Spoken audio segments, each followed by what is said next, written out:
Welcome to episode 65 of Radio 815, the podcast dedicated to examining the work of writer director J.J. Abrams, as well as his creator, Bad Robot Universe.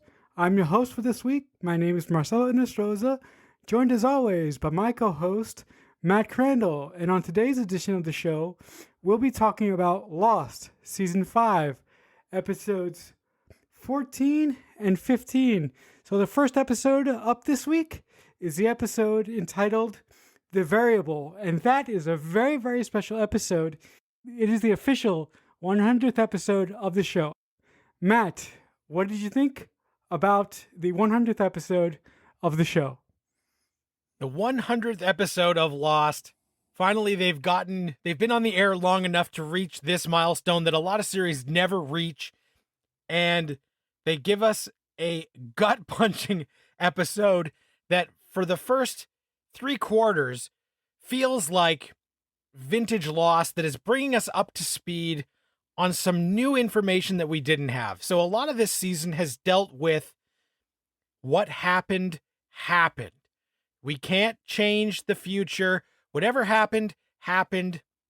And we know about our constants, but this episode does heavily feature Daniel Faraday, and he says, I'm a scientist, and I've been working on it, and I don't know how I missed this. But, yeah, what happened, and constants and all of that, but there is one thing I did not take into account, which is that every scientific theory always has to account for variables. The title of this episode, and he said, and in this scenario, the variables are us. It's people. It is us in this moment now. Yes, we are in 1977, but what is happening in this moment now? We actually might be able to change the course of the future, and he comes up with the brilliant plan, which we saw glimpses of in the season 5 premiere, when Daniel was down where they are building the hatch. And in this, he says, look, I think that if we can detonate a bomb where they are building the hatch and contain the energy that we know 30 years from now is going to bring Flight 815 to the island because Desmond Hume doesn't push the button. If we can blow that up and make it so that that energy does not need to be contained in the same way, I don't think the flight will ever crash. You guys will never have met, and we can actually correct the future and change things, which is new information to us as viewers because everything they have told us is what happened. And he's saying, I missed it. This is the thing. And I love that Daniel comes up with this revelation, comes back to the island, but the whole time we are getting these flashes back into Daniel's life, his rocky relationship with his mother, where even when he's a kid trying to enjoy playing piano, his mother is always saying, time is precious. You shouldn't waste your time doing something like this when you are meant for greater things, and you have to very carefully plan out how you are going to use your time. That becomes much more meaningful by the end of this episode. But Marcelo, what did you think as we're getting more insight into Daniel's life pre-island, and then when he drops this big variable bombshell on us about 3/4 of the way through? I really enjoyed looking back at Daniel's life, specifically that scene that you mentioned of him as a younger child playing piano and his mother coming in and sitting down at the piano. The moment where I went, holy crap, Daniel is special, is when his mother grabbed the metronome that was on top of the piano, and she said, how many beats of the metronome have passed since you started playing? And then Daniel says a specific number, and I'm like, holy shit, he really is special. He's like a miracle kid. Later on in the episode, we sort of see an extension of the scene where we first met Daniel, where he's watching the TV. Someone in the background says, "Why are you crying?" And Daniel says, "I don't know." But in this episode, we see what happens a second later. And a second later, Charles Whitmore shows up at Daniel's doorstep, and he says to Daniel, "Listen, Daniel, I have an opportunity where you can go someplace to where you can fix what's wrong with your head." Does Daniel have like a degenerative disease, a type of Alzheimer's? I really like the fact that this episode showed even genius level people can have consequences later on in life. The future can always screw with you. That parable was made between Daniel's story and all the stuff going on the island. Yeah, that was great. And especially, it really opened our eyes. We had questions from previous seasons where we found out about Teresa, the woman who was left with her mind scrambled, permanently in a state of not knowing what's going on and bed rest. And her sister says Daniel did this to her and then abandoned her. And we find out that we're a couple, and at the dinner, his mother talks down, and it's a very awkward dinner. But then she gives Daniel the leather journal, and then we go to that scene where we first met him, and we find out that his brain is scrambled, and he forgets, and he says it's because his research, he tested it on himself before he did whatever he did to Teresa that dislodged her mind from reality. And this is all part of the temporal stuff that he was working on at Oxford that is all kind of related. On the island, he fixes it because of the constant, and he writes in that same leather journal that we see his mom give him, Desmond Hume will be my constant. So it was cool to see that when we did meet him, he was in a bad way where he forgets stuff. He can't stay in the moment for very long. And it is because he tried this experiment on himself before Teresa. So we know that he didn't abandon Teresa because he's a bad guy, which has kind of been a question in the back of our mind. He is trying to remedy this, but it is Widmore who does suggest first that the way to fix all of this is for him to go to the island. And Widmore admits it was him who put the plane on the bottom of the ocean and faked the wreckage, which I mentioned last week. They've had lots of misdirects, whether it was Widmore, whether it was Ben, and they keep going back and forth. But now we've got the man himself saying, it was me. I did it. And if you go, this will help fix your mind. And I think you should go. And, time is precious and you've got to do this. And Daniel says, why are you telling me all of your deep, dark secrets? And Widmore says, well, you're going to forget tomorrow anyway, so it means nothing to me. But remember, the way that he's speaking to him is bringing something up. And Daniel even comments and says, you sound like my mom. The way you talk, the things you say. And Charles says, well, that's because me and your mother are old friends. And as the 77 storyline starts to play out, it does become clear that Widmore and Eloise back then were more than friends. And unbeknownst to us until this episode, Daniel Faraday and Penny actually are half brother and sister, because it is revealed by the end of this that Widmore is Daniel's father, which is another we could have maybe predicted it, but a nice swerve. The most heartbreaking thing is watching Daniel on the island try and get his ducks in a row, and things aren't quite going right. And we start to get a little bit of a sense of futility and dread as he's talking to Jack and trying to explain what his plan is going to be, as he tries to get Pierre Chang on his side and even tells him, I'm a time traveler. This is Miles. He's your son. He's a time traveler. And Miles denies it, and things aren't going right. And he has his run in with young Charlotte, and he tells her what we know that he was going to tell her. What did you think as we're seeing Daniel having trouble convincing people of his plan, but also meeting some of the moments that we know had to have happened from other moments that we've already experienced. When Daniel approaches Pierre Chang, he tells him what's going to happen, and he basically says, you need to evacuate all the women and children off this island, and if you don't do this, a cataclysmic event is going to kill everyone on this island. I was like, what are you doing? This is the last way that you should approach a problem like this.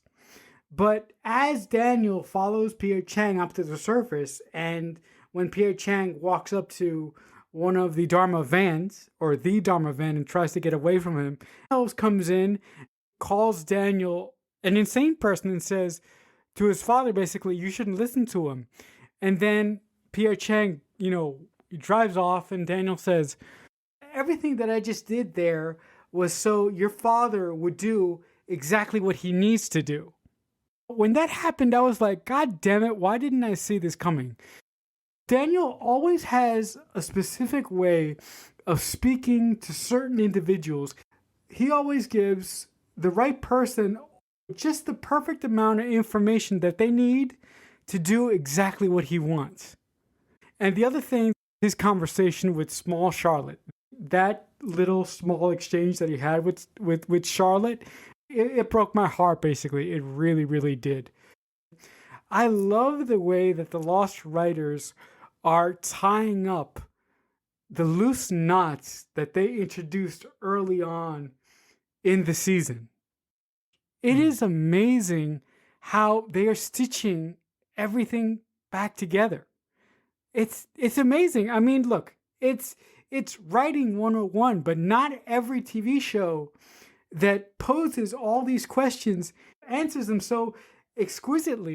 Yeah, they really thought this one through because, like I said, breadcrumbs from even season 5, episode 1 are now coming back here. So they knew the plan for this season from the jump, which is great.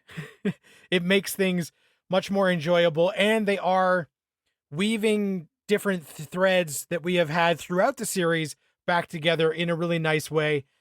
And I did like the on-island stuff with the new Dharma initiative starts to spiral as Radzinski starts to realize that maybe Sawyer and Juliet are not on their side, and he sort of outs them because he finds the guy that they bound and gagged in a closet, and then he holds them at gunpoint. There's a moment where Kate wants to go on a mission with Jack. Sawyer doesn't want her to go, but Juliet gives her the pin to the sonar fence because Juliet just doesn't want Kate hanging around. But there's a nice moment between Sawyer and Juliet where he kind of says, like, you are my number one, essentially. It's the subtext of it. So they have a nice bonding moment as all of this stuff is spiraling. And as you mentioned, Daniel traditionally is very calm, cool, and selective of what he says to people. He doesn't overplay his hand. He has an air of mystery about almost everything he says.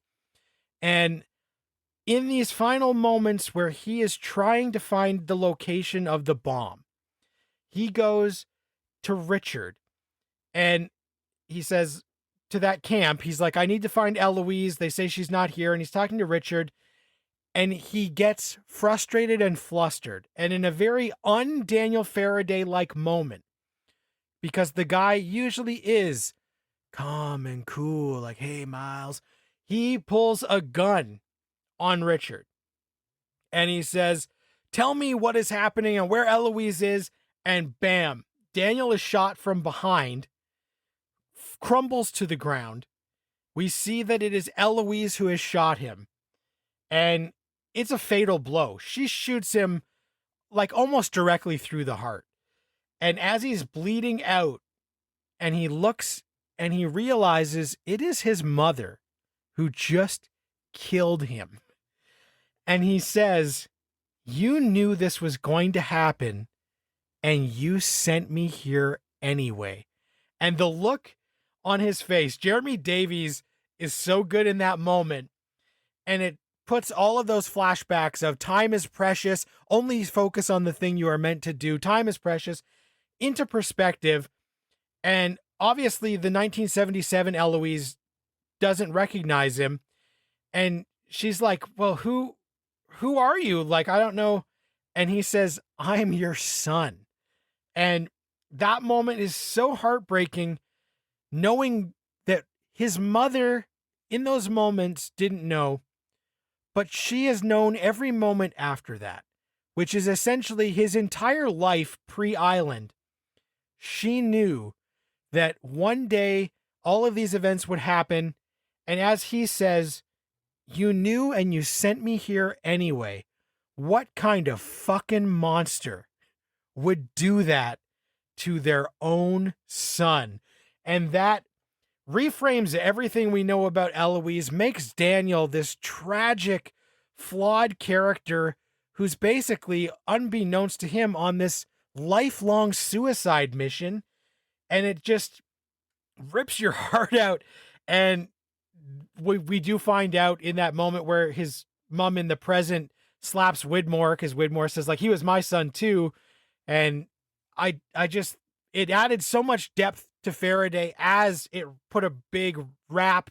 That's a wrap on Daniel. I didn't see that coming, because when he came and was explaining all this stuff that was going to happen and what they could do, I really thought there was still a lot of gas in the tank. So that was one of those genuine surprise, out of nowhere deaths on Lost that almost knocked me out, because I just did not see it coming.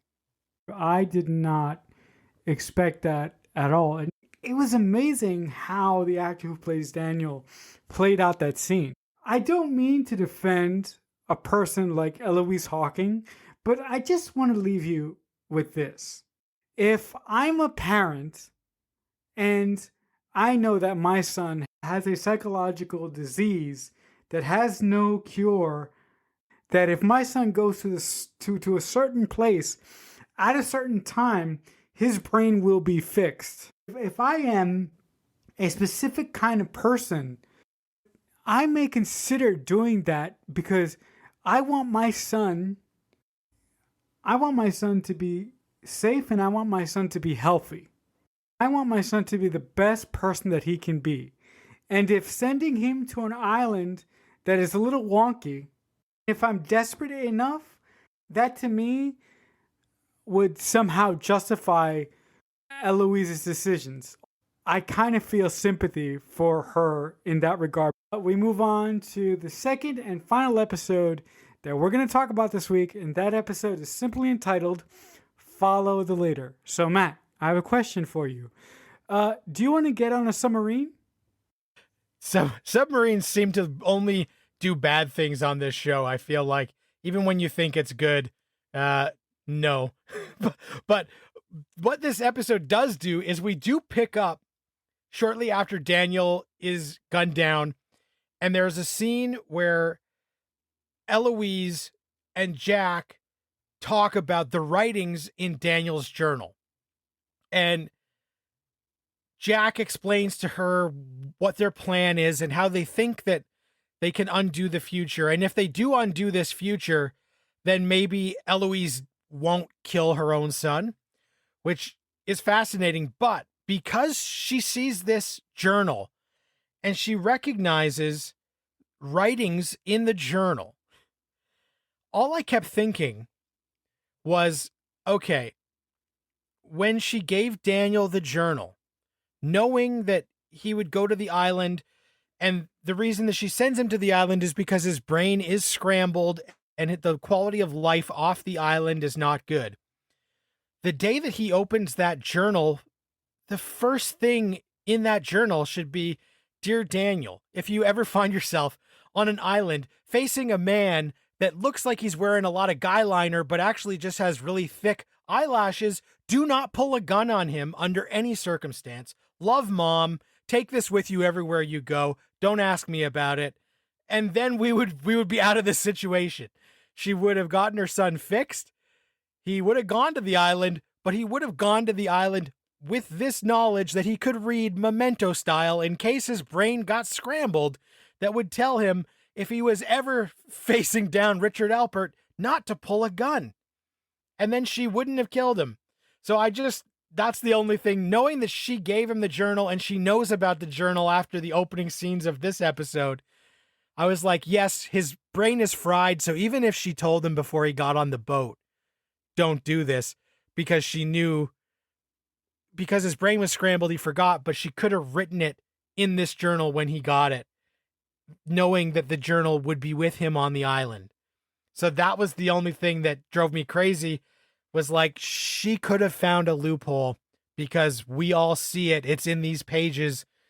Why didn't she write a warning in those pages to her son? You know, I understand why they did it, because primarily it was for tension's sake. Lost never takes the easy way out.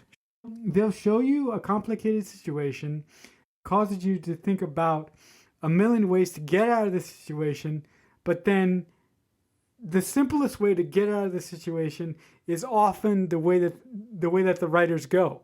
They didn't do that with Daniel Faraday's story. Unless something happens next week to sort of pacify my feelings as to why she sent Daniel on this path in the first place, I don't think my opinion about her is going to change. The Lost writers did it because of the tension, because of, if we knew of that prophecy, we'd be waiting for it, and then we wouldn't have the surprise gut punch of Daniel getting gunned down in his prime.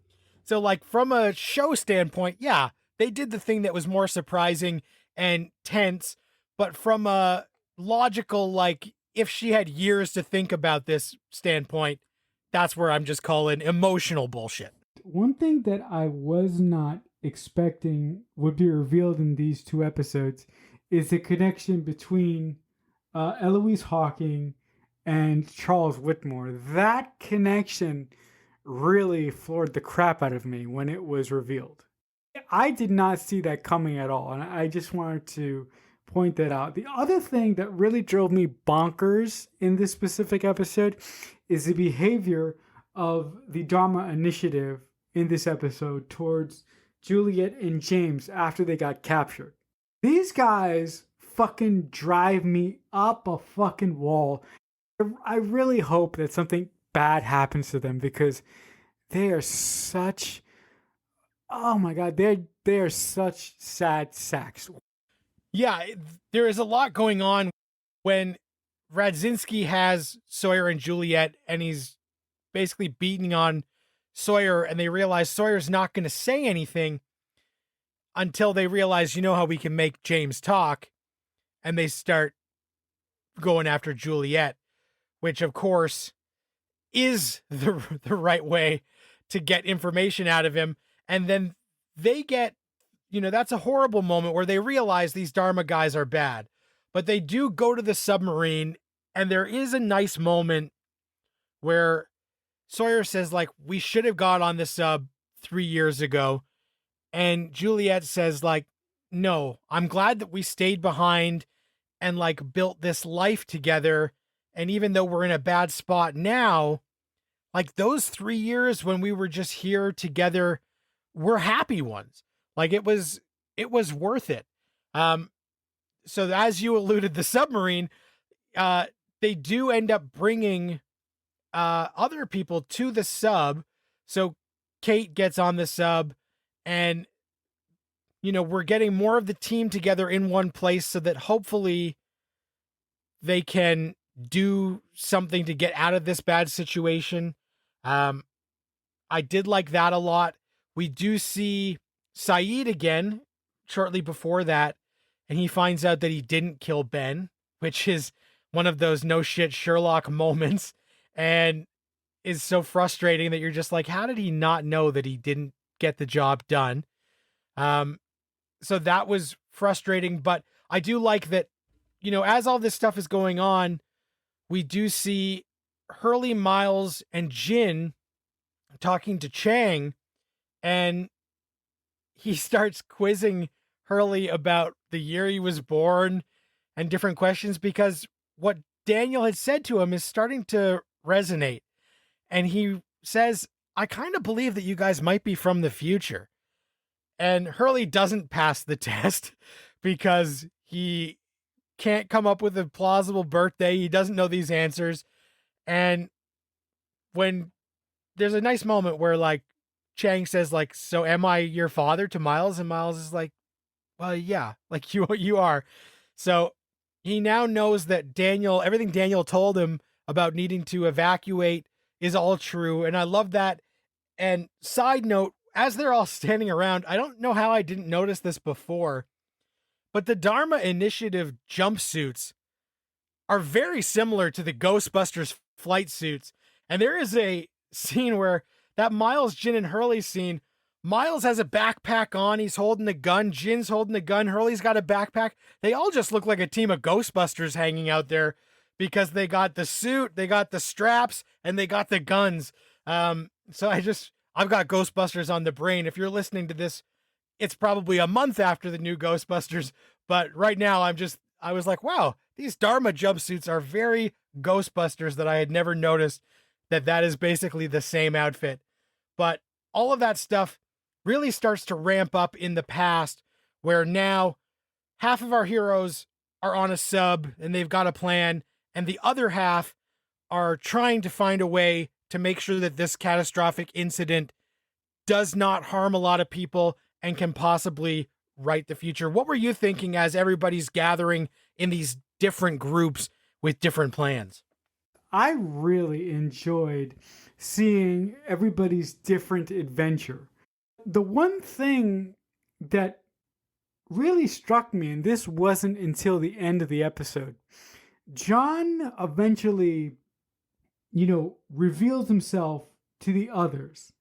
And he basically says, we need to go find Jacob. There's that name again, Jacob. Who the hell is he talking about? We don't know. Are we finally going to meet this person? We have no idea. So he takes all of his flock. As they're walking, Ben and Richard have a conversation. Richard says, I'm starting to think John Locke is going to be trouble. And then Right. Ben goes, why do you think I tried to kill him? And that was hilarious. But when that exchange went down, I was like, holy fuck. Is John Locke not John Locke? As that scene goes on, the last line of the episode is John Locke saying, I lied to Son. We're not going to meet Jacob. We are walking to find Jacob so I can kill him. And I'm like, John Locke does not say that. So whoever this person is, it's not John Locke. And that really blew the back of my head open because I completely forgot that cork. I knew that cork was coming, but I had no idea that it was this early. Yeah, it's one of those great things where the whole episode with the Locke, the present basically, is like we're trying to track down our friends and figure out how we can get them out of 1977 and here. And that final moment is so awesome where Ben, after all of the, we know that Ben doesn't trust Locke. And in those moments, then Ben says, you know what, John, I'm here for you. And if you think we need to find Jacob to help you reunite with your people, then I will do whatever I can. And Locke says, I'm not interested in being reunited with my people. We're going to find Jacob so I can kill him. And it was like, holy shit. We thought this whole time Locke was happy that he's the only one who has seen Jacob. He is chosen by Jacob. But it comes out that Ben has never seen Jacob. He doesn't really have this connection. And Locke does have a connection, but we're finding out that rather than feel that Locke is special because of this connection, Locke sees this as some sort of chess game where he is not the most powerful player, and the way to win the game is to take out the most powerful player. And that really was surprising because we haven't necessarily thought of John Locke as wanting to usurp all the power, because there was still some talk of whether Locke should be leading these people, because when he left the island, he kind of rescinded his kingness or whatever. But that moment was so out of left field and was the perfect end, the perfect what the hell as they cut to the lost title card, because I didn't see it coming and I didn't necessarily know that that is what Locke was playing at, but there is still this back from the dead Locke has so much going on that we still have so many questions and trying to figure out how in the hell this 1977 and 2007 timelines are going to be able to come back together so that Jack and our friends aren't lost in the past without everything being entirely different is still up in the air as anybody's guess as we head into like the finale of this season. They've got so many balls in the air in typical Lost fashion, and then they drop this thing on us that I did not even think was one of the balls we were juggling, that Locke thinks Jacob needs to be taken out. So I was floored. If you think about it, what John Locke says it doesn't track with his character at all. Because since day one, John Locke has always been a man of faith. And John Locke has always thought he is special. But when push comes to shove, John Locke cannot kill another person who he thinks is innocent or who he thinks has some redeeming qualities. So our John would never do this. So while I was sitting watching this whole exchange go down, I was like, who the fuck is this? Because this is not our John Locke. This has to be somebody else. Right. I definitely am thinking like, did being part of the Flatliners Club change John Locke in a way that we just don't understand yet? All right, guys. So on that note, that'll do it for this edition of Radio 815. Listen, if you guys like what we do here at all, and you want to reach out to us, there are a couple ways to do that. First, you can just simply reach out to us by using the hashtag on Twitter, Radio815, or you can reach out to us by our personal Twitter account. It's JJUniverse815. But Matt, if the good folks at home want to reach out to you, what would be the best place for them to do that? On Twitter, at Matt Crandall. And guys, if you want to reach out to me, I'm also on Twitter. I'm at CreekFanatic88. For now, as I say often, we'll talk back soon.